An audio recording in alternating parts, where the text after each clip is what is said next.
Wow. I mean, I've definitely come a long way over the last few years, so welcome to my final Marvel Cinematic Universe review and discussion on Spider-Man Far From Home, the sequel to the 2017 hit Spider-Man Homecoming. And not just the last movie, Phase 3 of Marvel Cinematic Universe, but also the last 11 years of storytelling, and much like Avengers Endgame, it marks a spectacular and emotionally resonant end of an era, but also marks a new beginning as well. And I totally called it for how Spidey would help guide us through the changes that are gonna be ahead in Phase 4 onward. So the story he sees not only Peter Parker played again by Tom Holland on trying to adjust to the changes since the snap, or the blip as many of his classmates has called it.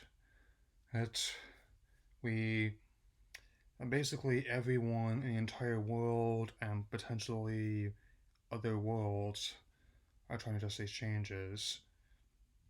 On top of trying to balance his duties as Spider-Man and with a school trip to Europe, uh, he also must contend with a bunch of strange elementals, as well as his Mysterio, who's actually a man named Beck, played by Jake Gyllenhaal, who is not gonna be Batman, and but actually did a pretty good job of modernizing the character for this day and age.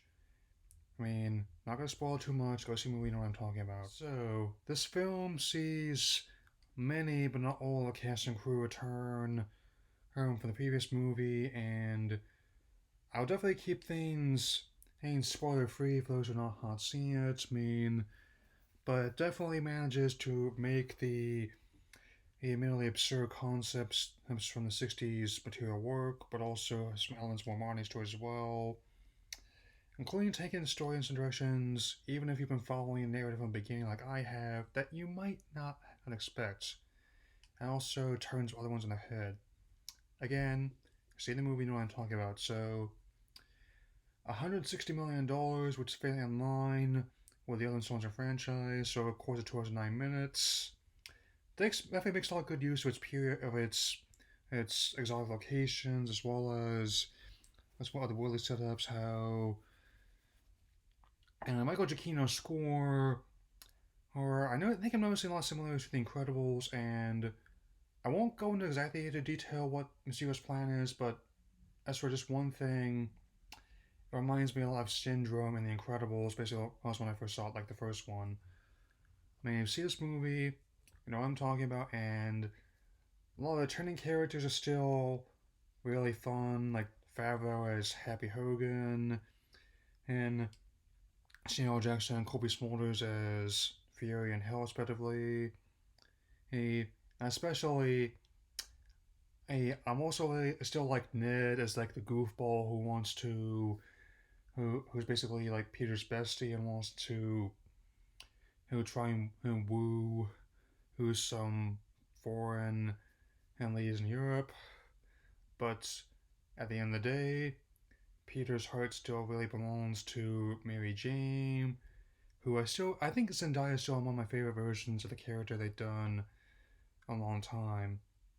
This is definitely on the list of not only my one of my favorite versions of Spider-Man, but also it's on the list of my favorite movies of the year, and it's just like the first one I've seen in the second half of the year. So, and wow, not only the way it hit the ground rolling, but that's definitely been that is an impressive streak.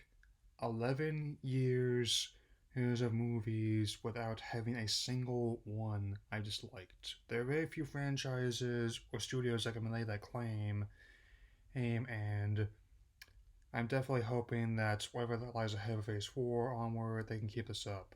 So, I give this movie as the final one of Phase 3 as a spectacular Forces of the 4, and I will definitely talk briefly about some of the coming attractions this time around. Okay, so no particular order.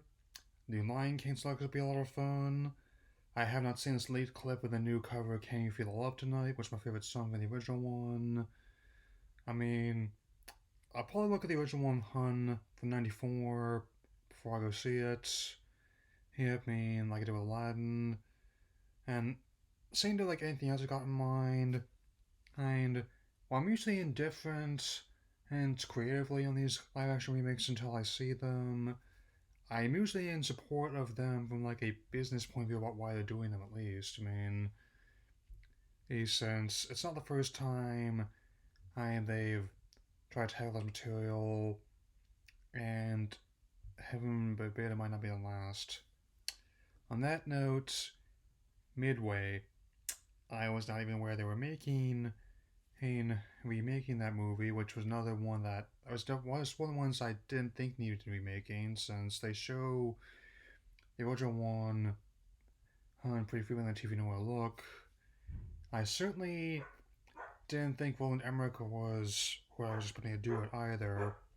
Hold on a moment. Alright, Hobbs and Shaw. Still not feeling it. Apart from maybe renting the DVD or waiting for it to come on TV or something like that. Cha cha cha. And so, Kroll I just think was really dumb. And everything like that. And all the trying to remember what else I saw, since a lot of it kind of blurred together given how much release schedule's been shuffled around. I'm still looking forward to new Star Wars, even Daisy Ridley's knowledge is how a lot of people felt about The Last Jedi, and I as well, and to some extent the relative of on everyone's Solo. Oh, I mean, but I just hope it's good, and also same deal with whatever form these new who projects are working on in the future are. And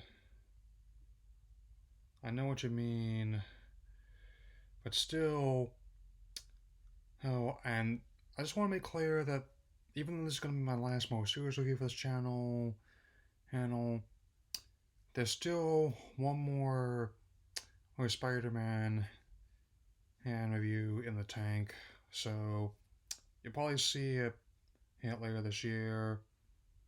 Definitely looking forward to telling you about it. And if you've been following things lately, you probably will know why.